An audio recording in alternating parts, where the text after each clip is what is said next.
السلام علیکم ورحمۃ اللہ وبرکاتہ۔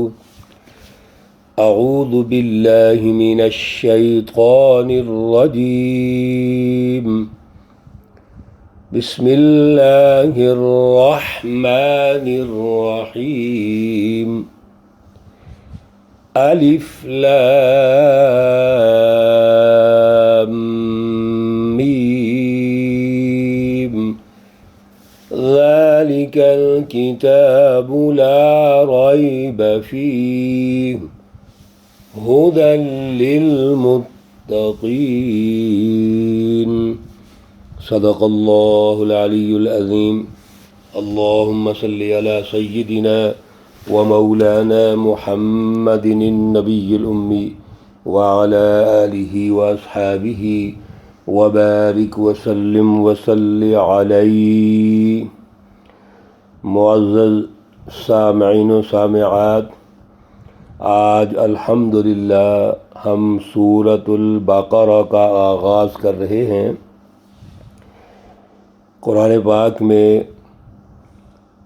سورۃ البقرہ سب سے بڑی سورہ مقدسہ ہے، اور اس سورہ مقدسہ کی 286 آیات اور 40 رکوع ہیں۔ تقریباً 2.5 پاروں پر یہ مشتمل ہے۔ بڑی اہم اللہ رب العزت کی رہنمائی ہے، اور اس کی جو پہلی 2 آیات ہیں ان پر آج انشاءاللہ العزیز بات چیت کریں گے۔ اللہ رب العزت ان کا فہم اور شعور عطا فرمائیں، اور عمل کی توفیق اور صلاحیت عطا فرمائیں۔ میرے عزیزو، سورۃ الفاتحہ کے مطالعہ کے بعد ہمیں کچھ نکات کی شکل میں وہ چیزیں ازبر ہونی چاہیے، یاد ہونی چاہیے۔ مثلاً سب سے پہلے تو سورۃ الفاتحہ کے مختلف نام بتائے گئے تھے، وہ نام ہمارے ذہنوں میں رہنے چاہیے، اور بالخصوص بڑے جو نام ہیں جیسے ام القرآن ہے، السبع المثانی ہے، اسی طرح کنز، شفا، یہ نام کم از کم ہمارے ذہنوں میں ہونے چاہیے۔ دوسرا یہ گزارش کی گئی تھی، یہ سورہ مقدسہ 2 حصوں پر مشتمل ہے۔ ایک حصہ وہ ہے جس کا اللہ رب العزت اور بندے سے تعلق ہے، اللہ کی تعریف، اس کی تحمید و تقدیس بیان کرنے کے بعد، اس کی صفات عالیہ ذکر کرنے کے بعد یہ تسلیم کیا گیا کہ مالک یوم الدین، روز جزا ایک لازمی آئے گا، ایک دن ایسا ہوگا جو بدلے کا دن ہے، انصاف کا دن ہے، اور اس دن مالک یہی ہستی ہوگی جو تمام تر تعریفوں کے لائق ہے۔ اب ہمیں اسی کی عبادت کرنی ہے اور اسی سے مدد مانگنی ہے۔ ایاک نعبد، ہم تیری ہی عبادت کرتے ہیں اور تجھ ہی سے مدد مانگتے ہیں۔ دوسرا جو اس کا حصہ ہے، اس میں اللہ رب العزت نے مانگنے کا طریقہ بتا دیا، کس طرح مانگنا ہے، کیا مانگنا ہے۔ تو اللہ سے ہدایت مانگنی ہے، اہدنا الصراط المستقیم، اور ہدایت کیسی مانگنی ہے؟ جو صراط المستقیم ہے۔ اب یہ سوال پیدا ہوتا تھا کہ صراط مستقیم کا تعین کیسے ہوگا؟ تو اللہ رب العزت نے خود ارشاد فرما دیا، صراط الذین انعمت علیہم۔ 2 جماعتیں ہیں، ان دونوں جماعتوں کا تعارف کر لیجئے۔ ایک وہ جماعت ہے جو انعام یافتہ ہے، جن کا ایک تاریخی تسلسل ہے، انبیاء، صدیقین، شہداء، صالحین، یہ حزب اللہ ہے، یہ سچی جماعتیں ہیں جن کا آگے آج کے درس میں تعارف ہوگا۔ دوسری وہ جماعتیں ہیں جو دنیا کے اندر عنوان تو مذہبی ہے ان کا، اللہ کی کتابیں ہیں جیسے تورات، زبور اور پھر انجیل، لیکن یہ طاقتیں دنیا کے اندر ہی گمراہ ہو گئی ہیں، ان پر اللہ کا غضب نازل ہوا۔ کیوں؟ وَيَقْتُلُونَ الْأَنْبِيَاءَ بِغَيْرِ حق، یہ وہ قوتیں ہیں یہود و نصارہ کی شکل میں، صہیونی قوتیں، جنہوں نے اللہ کے نبیوں کو قتل کیا، جنہوں نے انسانیت کو لوٹا، ان کے لیے ایسے سسٹم بنائے، مافیاز قائم کیے، ان کے حقوق سلب کر لیے، جیسے یہ تیسری دنیا کے ممالک کو یہود و نصارہ مل کے لوٹ رہے ہیں، جن کا ہیڈ آج امریکہ بنا بیٹھا ہے۔ میرے عزیزو، یہ وہ نکات ہیں جو ہمارے ذہنوں میں ہونے چاہیے۔ انعام یافتہ جو جماعتیں ہیں، ان کے لیے اسوہ حسنہ کون ہے؟ رسول اللہ صلی اللہ علیہ وسلم، جماعت صحابہ، محمد الرسول اللہ والذین معہ، جو آپ کے ساتھی ہیں، یہ سچی جماعتیں ہیں۔ اب اللہ رب العزت نے اس سورہ مقدسہ میں واضح کر دیا، تربیت فرما دی ہماری، کہ ہم نے صراط مستقیم پہ رہنا ہے، اور صراط مستقیم کے لیے معیار کون ہے وہ بھی واضح کر دیا۔ آج پھر ہم اگر بھٹکے پھرتے ہیں، ان گمراہ لوگوں کو، ضالین کے پیچھے چلتے ہیں اور مغضوب علیہ کو اپنا لیڈر اور قائد اور امام مانتے ہیں، مجھے بتائیے اللہ کی رحمتیں اور برکتیں کہاں سے آئیں گی؟ آج تو پورے خطے کے اندر مسلم حکمرانوں نے باقاعدہ ان کو اپنا لیڈر مانا ہوا ہے، ادھر سے توحید کی بات کرتے ہیں۔ سب سے بڑا شرک تو یہ ہے کہ اللہ کہتے ہیں کہ ایاک نعبد و ایاک نستعین، اور ہم مدد کس سے مانگتے ہیں؟ ان اسباب سے مانگتے ہیں جو ظاہری اسباب ہیں۔ میرے عزیزو، بڑی اہم یہ گفتگو ہے، غور و فکر کے لیے ہے۔ آج کی جو آیات ہیں، پہلی آیت کریمہ سورۃ البقرہ کی، اس کے بھی نکات سمجھ لیجئے۔ سب سے پہلے الف لام میم، یہ حروف مقطعات ہیں۔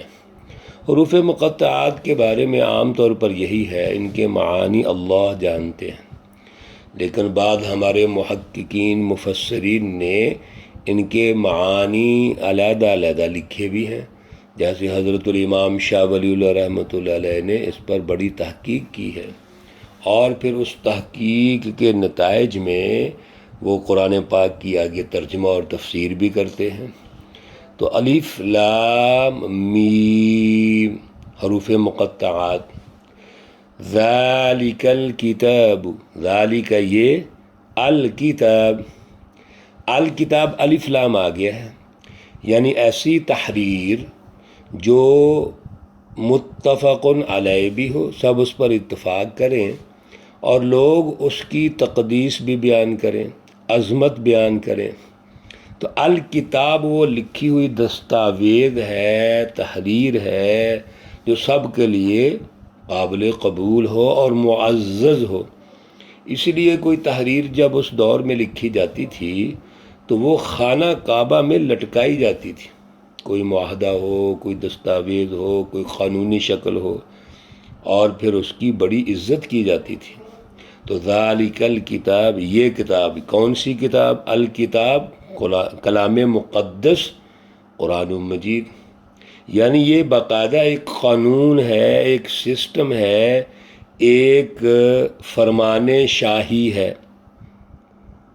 اور کاتبہ کا معنی فرض کا بھی ہوتا ہے، جو چیز فرض کا ہو جائے، جیسے ہم رمضان المبارک کے روزوں کے بارے میں اللہ فرماتے ہیں کتب علیکم الصیام، تم پر روزے فرض کر دیے گئے ہیں۔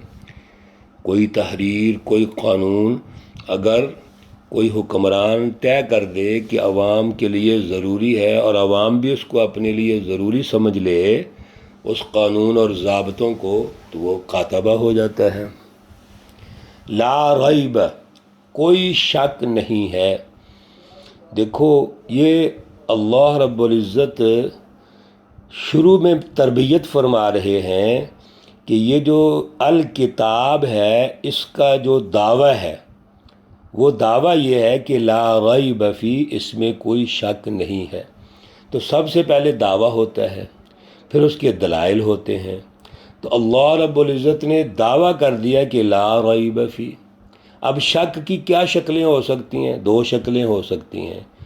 پہلی شکل تو یہ ہے کہ یہ جو کتاب ہے یہ متکلم کی کلام نہیں ہے، اس میں شک ہو جائے گا، یعنی اللہ کی کلام ہی نہیں ہے یہ۔